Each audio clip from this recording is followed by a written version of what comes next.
Joining us now, though, from America First Policies, a senior policy advisor, Sidney Powell. Sidney, so much to talk about, so little time. Thanks for being with us.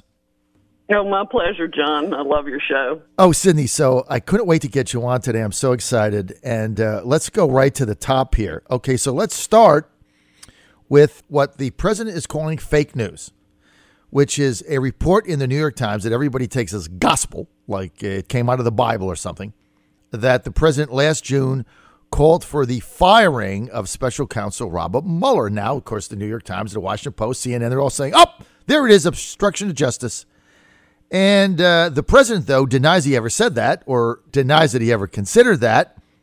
And we have one source, Christopher Ruddy, that said, yeah, he heard the president mad and saying, yeah, I'm going to fire him.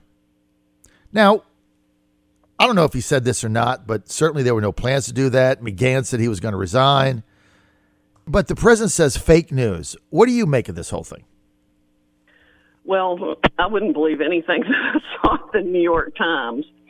But at the same time, if the president didn't want to fire him, at least, I'd be extraordinarily surprised. I've wanted to fire him since the day he hired Andrew Weissman to be his right-hand man, because, as you know, Weissman's the lead villain in my true book, License to Lie, Exposing Corruption in the Department of Justice, which came out long before Trump.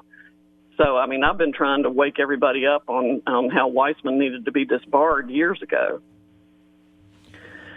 So, I mean, you know, the whole Mueller investigation is predicated on a concocted lie by the DNC and Hillary Clinton.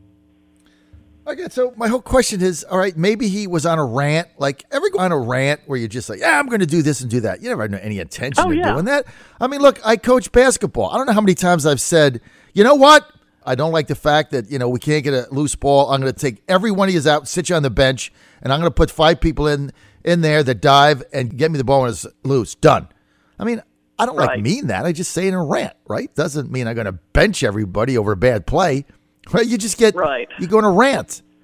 But at least half of America wanted Mueller fired. The important thing is he did not fire him, and there's absolutely no evidence of obstruction of justice. Nothing happened to obstruct the Mueller probe in any way, shape, or form. I don't think this is amounts to a hill of beans, and we've got now you got Mark Warner weighing in, who is the vice chair of the Intel Committee, part of the investigation in the Senate, and he has to weigh in and say, well, if Trump said this and it's obstruction of justice, well, he didn't fire him. So what's the difference it's so stupid, Sidney. It's ridiculous. I mean, if they fired him and he was physically removed and they shut his office down, then maybe you have a beef. But to say that there's an obstruction of justice because somebody may have went on a rant, I mean, and even for the New York Times to report that, is that about the stupidest thing you've ever heard? Yeah, the whole thing is ridiculous. All right, let's get One of the reasons executive privilege exists is so the president can ask what questions he needs to ask and vent his feelings when he needs to in a safe space. And the decision is what makes the difference, not what he may have said or asked. That's kind of what I think, right? I mean, you watch what he does, not what he says. So we're on the same page on that. Good analysis. All right, Sidney Powell, let's get to this memo, this secret congressional memo that is out there by Devin Nunes and his staff that allegedly, now, people have kind of leaked it, congressmen have seen it, it might get released, but allegedly we've got a Obama government official or officials allegedly going to a FISA court, secret FISA court judge, and getting the judge to sign a warrant for surveillance on a presidential candidate and his staff in the middle of a campaign. And the evidence they present him, they say, is from the intel agencies, and yet the information on the fake Russian dossier is from $2.5 million of Clinton and DNC and anti-Trump Republicans Oppo research. What do you make of this? And a private firm that should never have had access to the FISA data in the first place, or two private firms even. Mm-hmm. There's a FISA court decision that most people haven't paid any attention to that was unsealed last summer. It makes a lot more sense now than it did then, although I should have noticed it sooner. It's linked in one of my articles. Either Mueller hit squad persecutes Clinton or persecutes Trump associates and cover for Clinton, or the release the memo on the Daily Caller.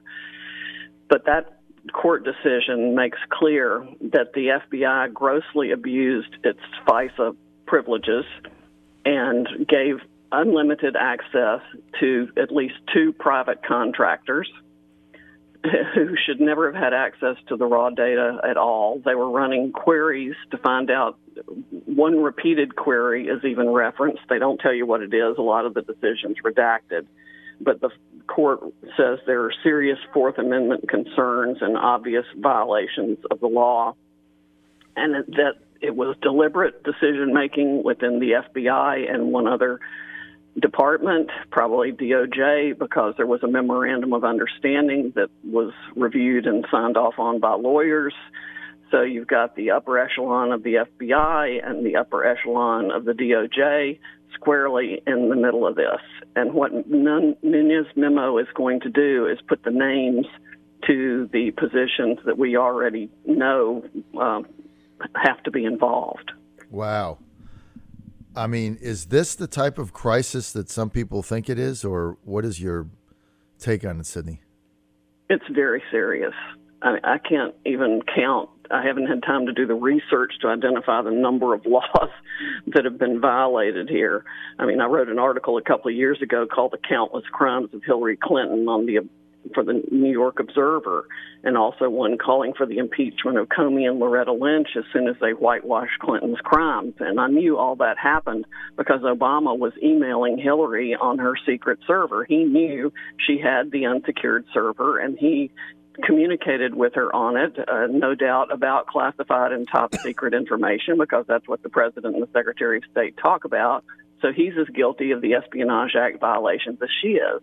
Mm-hmm. And that's why all this happened. Mm-hmm. Sidney, are we talking pack your toothbrush, go to prison? We should, we should be talking pack your toothbrush for at least a dozen people. A dozen? Yeah. A dozen, like 12? There's going to be at least a dozen. You've got at least 4 or 5 people, maybe 6 in the FBI, maybe more than that. Bruce Orr, his wife Nellie Orr at Fusion GPS, of course Glenn Simpson at Fusion GPS, the deliberate leaks of classified information by Mr. Comey, all kinds of fraud issues, possible Espionage Act issues, false statement issues. Like I said, we're at countless crimes again. What would you be thinking right now, Sidney Powell, if you were the judge in the FISA court that signed this warrant based on false information that was misrepresented to you? I mean, there is a judge. I would be so angry I could spit 10-penny nails.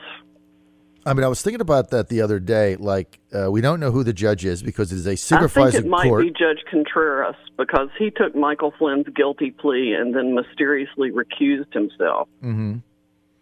Well, it's somebody, and could be male or female, right? That's conjecture. We don't know. But whoever that judge is, I mean, they know they signed it, and they know they signed it based on trust of evidence that was submitted to them that they told the judge came from U.S. Intel, when indeed it came from a private contractor paid millions of dollars to do Trump Oppo research, and the presenters to the judge already knew ahead of time that it was completely false and made up and bogus information.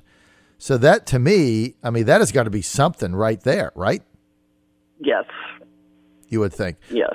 All right, let's get to the FBI 50,000 texts that have now been discovered between the FBI intelligence agent Peter Strzok and his mistress, whatever her name is, Lang or something. Lisa Page. Yeah. First of all, how do you send 50,000 texts in 5 months? I mean, what's like? Do you ever sleep? I mean, 50,000 texts in 5 months between 2 people. I mean, that's a lot of text. Couldn't have been any time for them to do any real work. It just I find it absolutely astonishing. I just got to say this, Sidney. I've been married a long time, right? And I love my wife. And, I communicate with her. I travel with text all the time. But I mean, I don't think we have sent 50,000 texts between each other, and we work together, right? She basically runs the company. I'm the figurehead. I don't think since they invented the text, I've sent 50,000 texts to her. I just can't imagine how I could send 50,000 texts in 5 months. How many texts has I had a day, right? Because you got 300 days. I don't know. So what is that they like? They should have bursitis in their thumbs by now. you got. Let's see, 5 months is 150 days. So you'd have to send, I don't know how many, like 5,000 texts a day or something. Some astronomical. No, I don't even know how you do that. So apparently these texts between him and his mistress, and I wonder what Strzok's wife is thinking about this whole thing right now. Like, what? She said how many texts to this woman? So he's got that to deal with. But these texts apparently trashing Trump and talking about secret societies and buying insurance in case he wins and how to undermine him. And these are representatives of the FBI.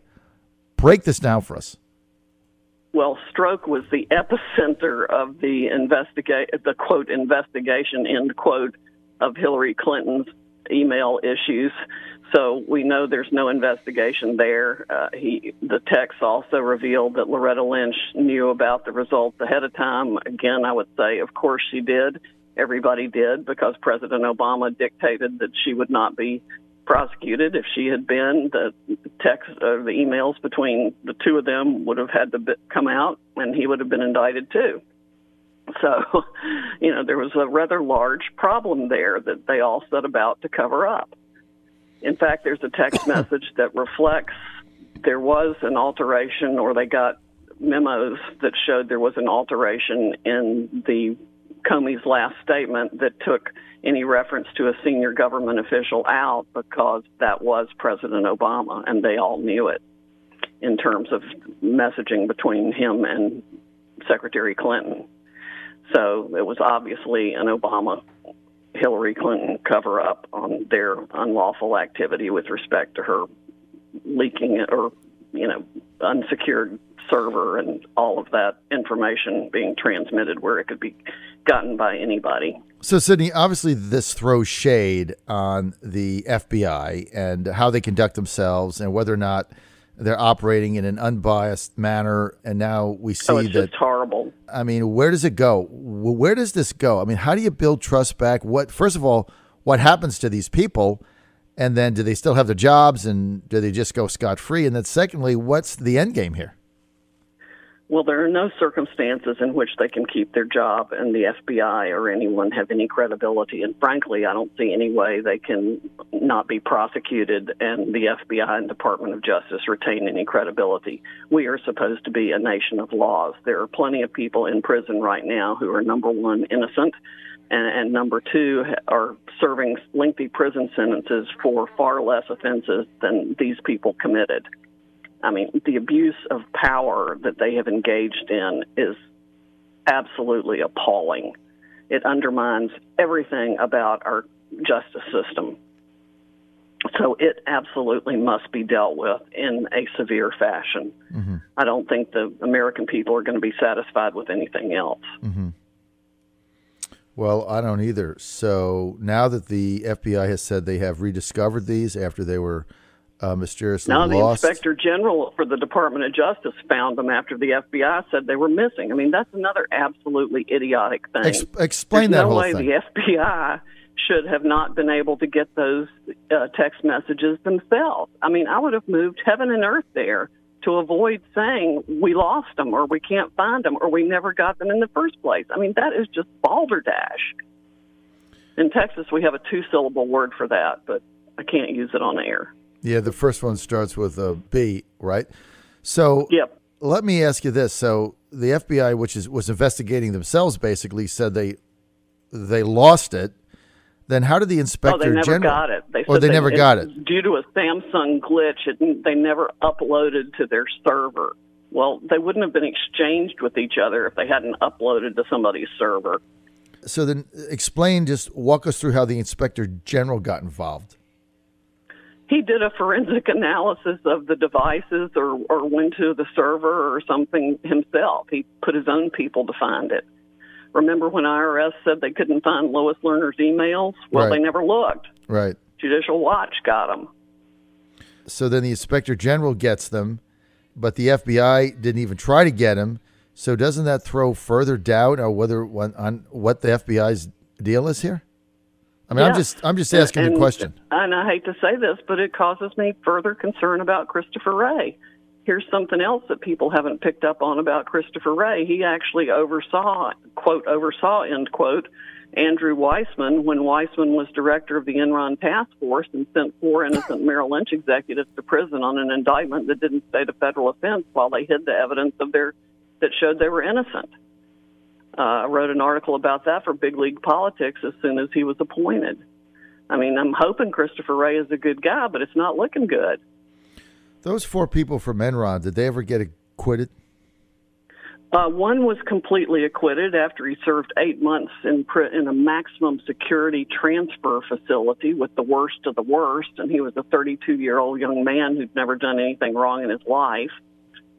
3 others were released from prison and were not completely exonerated, although they should have been. But, the court held the indictment was fatally flawed. It didn't allege conduct that was criminal, but the government was going to retry them. And 2 of them worked out civil settlements. And my client, they finally dropped the charges against him that they were going to take back to trial on the eve of trial. 3 days before the trial started, they dropped them. So they inflicted maximum possible stress for a period of 10 years on these guys. Unbelievable. While they hid the evidence that showed they were innocent. Sidney Powell, we're out of time. I want to thank you for being with us. Sidney Powell, Senior Policy Advisor for America First. This is the #1 political action committee that is supporting the policies of the President's America First agenda. You can also read Sidney's book, License to Lie, Exposing Corruption at the Department of Justice. Sidney, I'm out of time. I got to go. Thank you. Have a great weekend. Thanks for being with us. Thanks, John. Please tell people to follow me on Twitter at Sidney Powell, the #1. All my articles are linked there. At Sidney Powell 1 on Twitter. Yes. Thank you, Sidney.